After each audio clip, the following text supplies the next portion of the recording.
کہ آپ کا بھلا ہو، آپ ہمیں انفارم کر رہے ہیں۔ مجھے صبح بھی ایک جو ریٹائرڈ میجر صاحب تھے ان کی کال آئی، بڑے خوش تھے، انہوں نے کہا کہ میں رات کو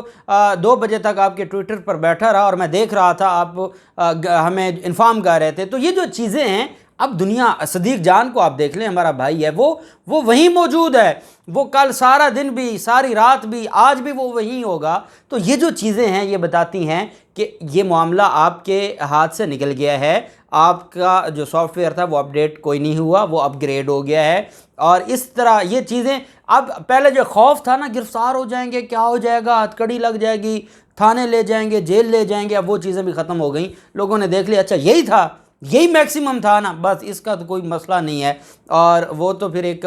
جیسے عمران ریاض خان، وہ تو شغل لگا ہوا ہے اور دوست اس کے اکٹھے ہیں اور وہ سارے کا سارا۔ اب جو عدالت ہے انہوں نے، میں آپ کو ایک بات بتا دوں، جب مقدمہ درج ہوتا ہے تو مقدمہ درج ہونے کے بعد 2 طریقے ہوتے ہیں اس کو خارج کرنے کے،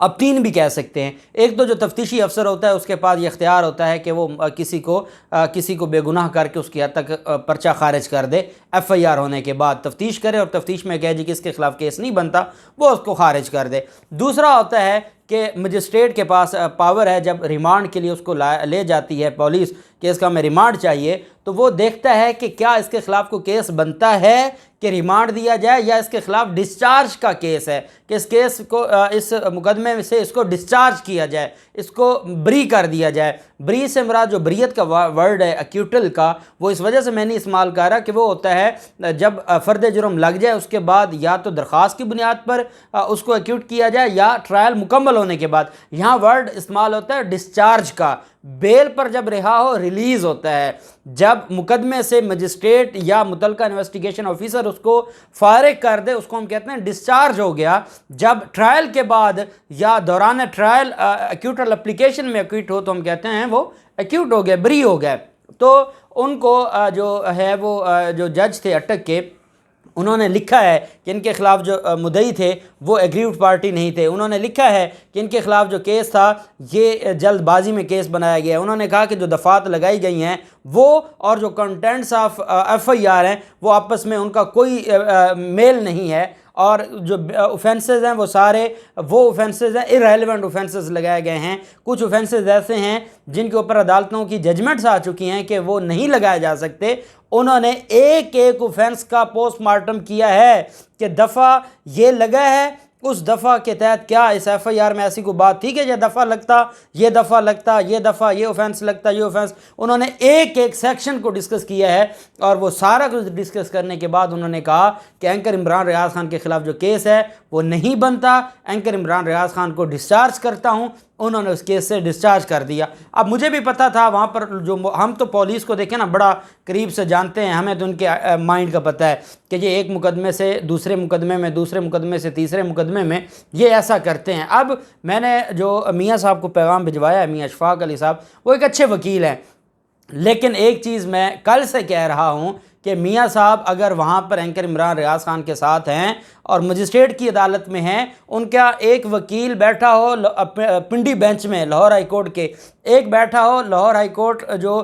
پرنسپل سیٹ ہے، آپ نے دیکھا ہوگا حلیم عادل شیخ کو گرفتار کیا، گرفتاری کے بعد باقاعدہ مجسٹریٹ کے سامنے پیش ہونے کے بعد ان کی گرفتاری کو غیر قانونی قرار دیا ہے عدالت نے۔ تو یہاں بھی جب تک ہائی کورٹ کے پاس معاملہ نہیں جائے گا، اب چکوال کی پولیس نے ان کو گرفتار کر لیا ہے، چکوال کی پولیس ان کو، اب وہ آج وہی پروسیس ہوگا جو کل اٹک کا ہوا اور یہ خارج ہو جائے گی۔ یہ ہم رول آف کنسسٹنسی ہو گئی نا، کہ ایک ہی وقوع ہے، ایک ہی کہانی ہے، ایک ہی اوفینسز ہیں، اس میں ایک مقدمے میں اگر ریلیف مل گیا ہے وہ رول آف کنسسٹنسی کے تحت سب میں ریلیف مل جائے گا، پروسیس پورا فالو ہوگا۔ لیکن اب جو اٹک کے مقدمے میں وہ ڈسچارج ہو گئے، چکوال کے مقدمے میں وہ گرفتار ہو گئے ہیں، باقی مقدمات 18 سے 19 رہتے ہیں۔ اس بات میں نہ رہیں کہ ہم چکوال سے آج ان کو ڈسچارج کروا کے پھر وہ اگلے میاں والی میں گرفتار کر لیں گے، بکر میں مقدمات ہیں، جھنگ میں مقدمات ہیں، ساتھ ہی آج، اور میں امید کرتا ہوں کہ ایسے ہی ہوگا انشاءاللہ، کہ آج آپ کویشمنٹ کی درخواست دائر کریں،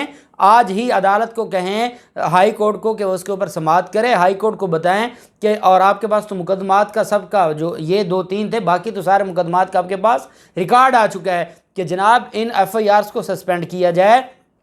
یہ ایک ہی وقوعے کی ایک سے زائد FIR، یہ آئین پاکستان کے فنڈامنٹل رائٹس کے خلاف ہے، یہ جو ضابطہ فوجداری کا پرنسپل ہے یہ اس کے خلاف ہے۔ اس پر نہ صرف وہ کویشمنٹ پر ان جو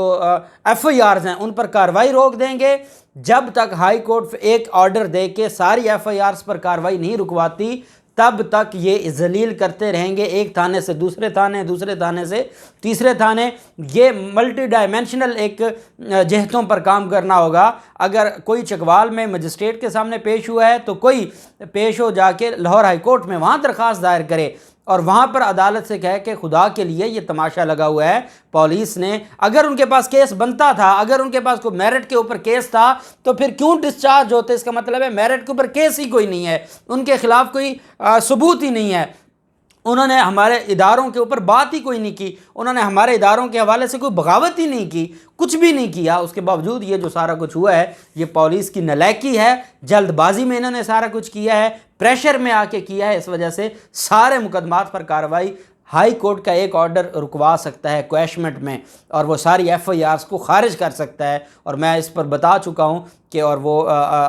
جو علی اشفاق صاحب ہیں وہ بھی یہ بات جانتے ہیں کہ ہائی کورٹ کی اور سپریم کورٹ کی ججمنٹس ہیں کہ ایک ہی اکرنس پہ ایک سے زائد جو FIRs ہیں وہ کالعدم ہو جائیں گی۔ اس وجہ سے چکوال میں بھی ضرور آج 2 بجے میرے خیال میں پیش کرنا ہے، تو چکوال میں بھی ضرور جائیں اور FIRs بھی ساری کی ساری کویش کروانے کے لیے ہائی کورٹ سے رجوع کریں تاکہ یہ معاملہ ختم ہو۔ اب چکوال کے بعد کوئی اور تھانے والا جا کے نہ پہنچ جائے ان کو گرفتار کرنے کے لیے اور وہ ذلیل کرنا چاہتے ہیں، اور اس طریقے سے آپ 36 اضلاع ہیں، 36 اضلاع میں آپ دھکے کھائیں گے، پھر سندھ آ جائے گا، پھر بلوچستان آ جائے گا، یہ معاملہ چلتا رہے گا۔ اس وجہ سے جو چیزیں ہیں ان کو